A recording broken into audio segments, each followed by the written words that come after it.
37 жыл санатты шәке. Әр облыста Қазақстаннан тыс жерлерде қазақта қанша екеніне дейін көрсетіп қойған. Мінекей Ресейде қазақтар 292.099 адам. 37 жыл. Ресейде, Қазақстан сыртындағы. Ал енді мынау, мінекей, қазір аяқтайын. Мына Қалмақстанда, Қалмекия, жақын ғой бізге енді. Қалмақстанда қазақтар 2004 адам, 37 жыл санақ мәліметі бойынша. Міне Поволжьяның немістерінің арасында да қазақтар тұрған екен. 6268 адам дейді. Новосибирск облысында, бізге жақындау жерлер, 22288 дейді. Омскіде 49685 қазақ. Орынборда 69666 қазақ. Тіпті мынау неде де бар, Саратовта да, өзіміздің жерде бұрынғы. 19663 қазақ. 19663. Сталинград облысында 71225 қазақ. Мінекей мынау Түркменияда 60.035 қазақ. Өзбекстанда 287.214 қазақ. 287.214 қазақ Өзбекстанда. Тәжікстанда 12.396 қазақ. Қазақстанның өзінде қанша енді, мінекей, онда жеке жазған 2.181.520 жаңа. 2.181.520 Қазақстанның өзіндегі қазақтар. 37 жыл. Жаңа әріптесім айтқандай, пәледе үлкен айырмашылық жоқ.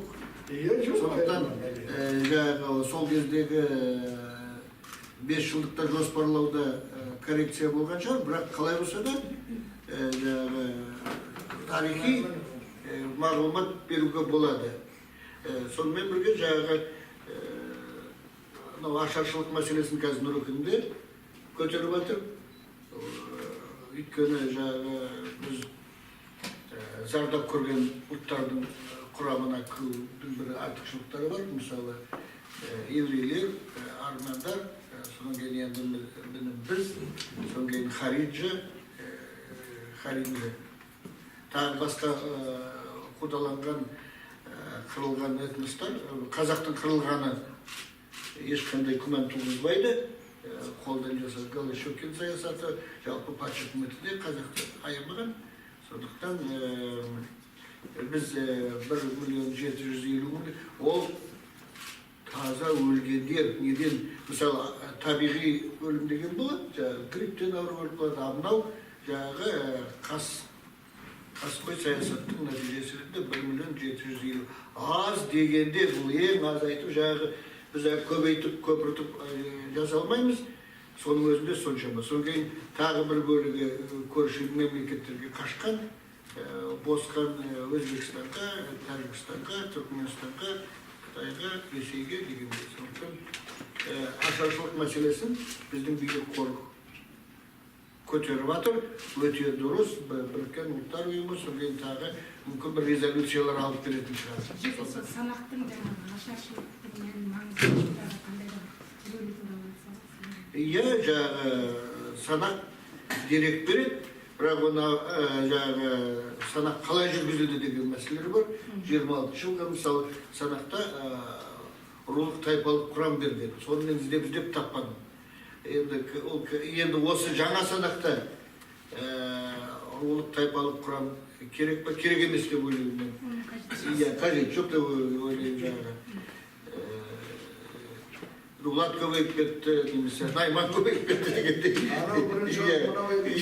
Жоқ дегендей. Ол керек жоқ, бірақ біраз мәселелерді ескерту бар. Бұл миграция мәселесі, ассимиляция мәселесі. Қазақтың саны тек не істесек те, қандай ынталандырсақ та табиғи өсім төмендей береді. Егер де біз соңғы 10 жылдықта 26-да 3 өссек, процент, ол өте жақсы өсім. Енді мықтаса, келесі 10 жылдықта 23% өсеміз. Мынау санақшыларды аттырған Сталин, ол санақтың нәтижесінде атуы мүмкін ғой. Талқандауы мүмкін, бұрмалауы мүмкін. Өйткені мен бір рет сол Совет заманда шыққан бір кітапта 39 жылға қазақтардың саны 1.900.000 болды дегенді көзімен көріп едім. Бірақ содан кейін ол документті жоғалтып алдым. Ал енді ресми санақта 39 жылы 2.300.000 деп кетті ол енді. Мен соған сенбеймін, ол әдейі көбейтілген. Өйткені санақ деген ол саясат әдейі көбейтілген деп білемін. Ал енді 32-33-тегі ашаршылықта халықтың қырылған санын мынау шетелдік авторлардың көбі орыс анау нелерінен құжаттарынан алады, орыс түпнұсқаларынан алады. Ал ресейлік ғалымдардың Қазақстандағы ашаршылық туралы көзқарасына да мен сенбеймін. Ол түгел саясаттанды ол кезде. Жаңағы айтып отырмыз ғой, табиғаттың әсерінен, ауа райының әсерінен қазақ қырылған деген сондай жалған ақпарат бұл партияның жаңағы таратып жүрген. Шын мәнінде 32-де жұрт қырылып жатқанның өзінде орталық комитет Қазақстанды төмпештеп жатқан. Пәленбай 1000 тонна астық өткізіңдер, пәленбай 1000 тонна ет өткізіңдер деп төмпештеп жатқан болатын. Өйткені Мәскеу мен Ленинград тікелей Қазақстанның мойнына ілулі тұрды. Мәскеу мен Ленинград сол Постышев дейтін секретары, орталық комитеттің Сталиннің кейінгі бір хатшысы, сол Қазақстанға телеграмма салып, тура 32 жылдың ішінде жаңағыдай талап жұрт қырылып жатқан кезде оның тағы да ет жетпей жатыр, астық жетпей жатыр деп телеграмма беріп, тағы да сол тонауменен партиямыз тонаумен айналысқан қалыпты шынына келгенде. Ол құжатты мен архивтен алынған Сара Кэмерон деген американдық тарихшының кітабы менің қолымда қазір, содан алып отырмын. Жақын арада мен үлкен мақаланы газетеге беріп отырмын. Неки осы санақ саясат болғаннан кейін сенбейміз. Тек қана қазақстандық тарихшыларға, қазақстандық санақтарға мен сенемін деп айта аламын. Енді санақтың біріншіден тарихи қоғамдық маңызы деген мәселе бұл жерде көтеріліп жатқан. Қазір бұл сұрағыңызға келемін, бірақ енді мен басынан біраз мәселе көтерілді ғой. Соның ішінде санақ деген халықтың бір күндік фотосы деп айтуға болады. Оған статистикалық мағлұматтарда, материалдарда көптеген мәліметтер жинақталып отырады. Бірақ нақ осы санақта жинақталатындай мәліметтерді бермейді. Өйткені әрбір санақ, жаңа айтып кетті ғой, 1837 жылы алғашқы санақ болды деді. Шындығына келеді, Қазақстан территориясында үйсін мен қаңның кезінде де жүргізілген алғашқы санақтар. Ал ол не үшін керек? Тағы да сол қауіпсіздік, мемлекеттік қауіпсіздік, экономикалық даму, немесе халықтың жай-күйі деген секілді осы мәселелерді шешу үшін, анықтау үшін, және салық жинау үшін ең бастысы. Қаншама адам, мысалы бір үйден бір түтінде 5 адам болатын болса, содан бір адам мысалға жауынгер есебінде атқа қонатын болған. Ал егер бір бала болатын болса, ол үйден бала майданға адам алынбайтын болған деген секілді.